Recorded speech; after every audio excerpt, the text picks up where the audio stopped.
गांव की सुबह और बिरजू का जीवन। उत्तर प्रदेश के एक छोटे से गांव में मिट्टी के कच्चे घर में एक गरीब किसान बिरजू अपनी पत्नी गौरी और दो बेटियों लाली 17 साल और कविता 14 साल के साथ रहता था। खेत छोटा था, बारिश भरोसे की खेती थी और आमदनी बस इतनी कि 2 वक्त की रोटी किसी तरह चल जाए।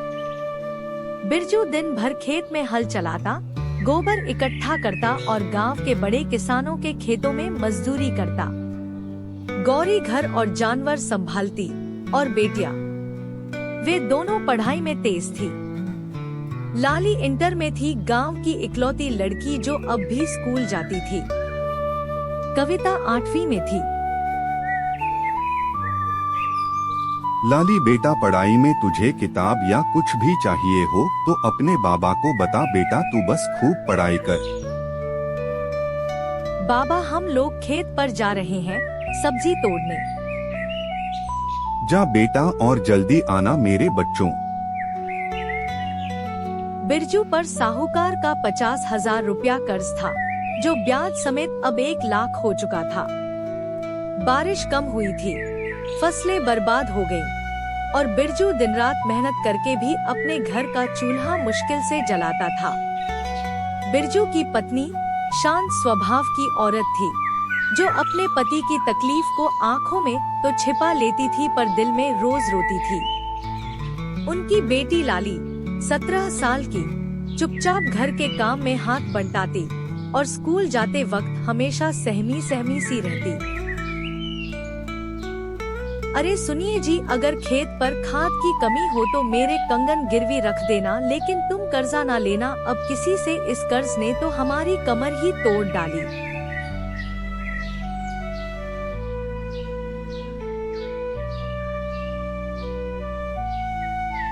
गांव शांत, हरियाली से भरपूर, लेकिन एक दुख की बात ये थी कि वहाँ रजू नाम का एक गुंडा भी रहता था।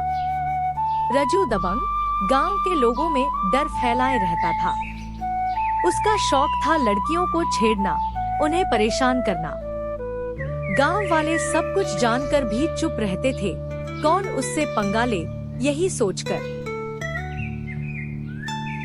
अरे कहाँ जा रही हो मेरी चमक छल्लो? आज तो बड़ा तैयार हो, क्या मेरे लिए तैयार होकर आई हो? वाह वाह वाह वाह, बहुत अच्छे। अरे कब तक मुझसे बचोगी? तुम्हारा ब्याह तो मुझसे ही होना है एक ना एक दिन, और नहीं होगा तो मैं तुम्हें भगा के ले जाऊंगा। मेरे रास्ते से दूर हो जाओ वरना अच्छा नहीं होगा, मैं शोर मचा दूंगी।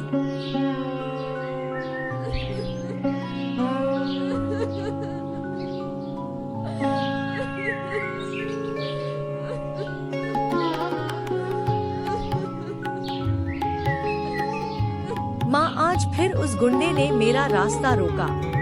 रोना बंद करो बिटिया, तुम्हारे बाबा को आने दो, मैं उन्हें बताऊंगी। मुझे सारी बात इनको बतानी चाहिए। उस गुंडे की इतनी हिम्मत, जवान बेटी की सदी कर देनी चाहिए, लेकिन हम इतने गरीब हैं, कहाँ से दहेज देंगे, और बिना दहेज के कोई सदी नहीं करेगा। बिरजू, बिरजू, अरे भाई मेरा पैसा कब दोगे? कहाँ हो? देखो बहू, बिरजू से साफ साफ बोल दो, अब वो मेरा पैसा मुझे वापस कर दे, नहीं तो मैं खेतों पर अपना कब्जा कर लूंगा। फिर मत कहना कि मैंने बताया नहीं। मैं भी कब तक इंतजार करूं? अरे ब्याज ही इतना हो गया है कि वो ब्याज और रकम कैसे देगा? अभी तो मैं जा रहा हूँ, लेकिन याद रखना मैं फिर आऊंगा अगले हफ्ते, और अगर मेरे पैसे नहीं मिले ना तो मैं तुम्हारी ये गाय, बैल और घर का सारा सामान ले जाऊंगा और खेतों पर भी कब्जा कर लूंगा। चलता हूँ। बिरजू आए तो कह देना सेठ चरणदास आए थे। हे भगवान, ये कैसी परीक्षा है। हमारी जवान बेटी की शादी नहीं हो रही और कर्जदार भी आने लगे। हे भगवान, गरीब के घर बेटियां ना दिया करो।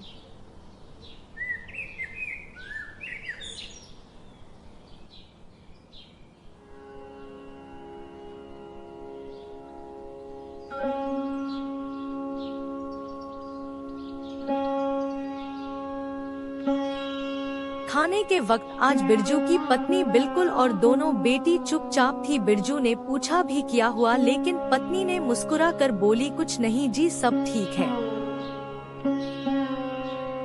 एक दिन बिरजू के पुराने दोस्त सेठ हरिराम शहर से अपने बेटे रमेश के साथ गांव आया।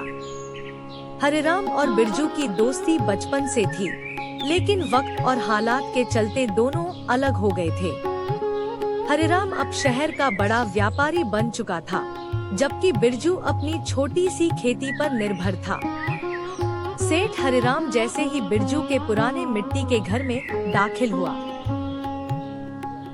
हरी, तू तो भाई बहुत बड़ा आदमी बन गया, मुझे खुशी है, मेरा दोस्त सेठ बन गया है। राम राम बिटिया, राम राम। अरे बिरजू, ये बिटिया कौन है, इतनी सुंदर, इतनी सलीकेदार? तुमने बताया नहीं कि तेरी बेटी भी इतनी अच्छी, इतनी समझदार। खुश रहो बिटिया, खुश रहो।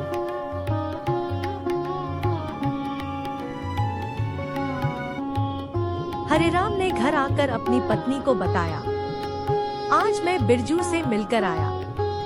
उसकी बेटी लाली अब जवान हो गई है, बड़ी समझदार, सुंदर और संस्कारी लड़की है। सोच रहा हूँ अगर वो इस घर में बहू बनकर आ जाए तो कितना अच्छा होगा। इस घर में एक रौनक सी आ जाएगी, माँ बाबूजी को भी सहारा मिलेगा और छोटे छोटे बच्चों को एक अच्छी भाभी। पत्नी चुपचाप सुनती रही, फिर धीमे स्वर में बोली, अगर लाली इस घर में आई तो सचमुच हमारे घर का नसीब बदल जाएगा। पर क्या बिरजू राजी हो जाएगा? हरिराम ने मुस्कुराकर कहा, वो तो मुझे अपना भाई मानता है। अगर हम सब चाहें तो बात बन सकती है।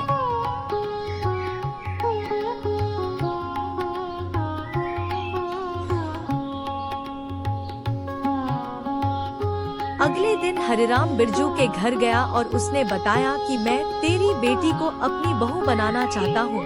मेरे बेटे राकेश के लिए तेरी बेटी लाली का हाथ मांग रहा हूँ। बिरजू की खुशी का ठिकाना नहीं रहा, उसने तुरंत हाँ कर दी।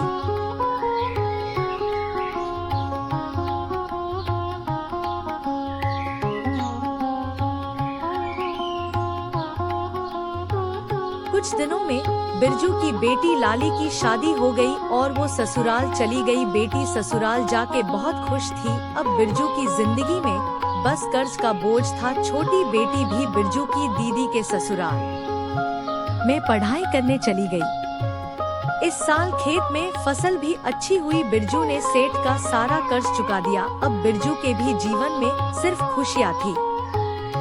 बिरजू की पत्नी जिन बेटियों के नसीब पर रोना थी, आज उन्हीं बेटियों के नसीब से सब बदल गया था।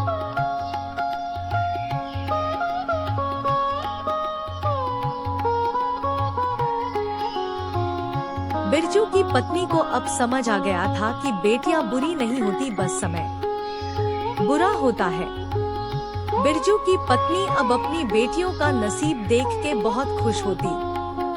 बिरजू भी बेटियों को खुश देख बहुत खुश था।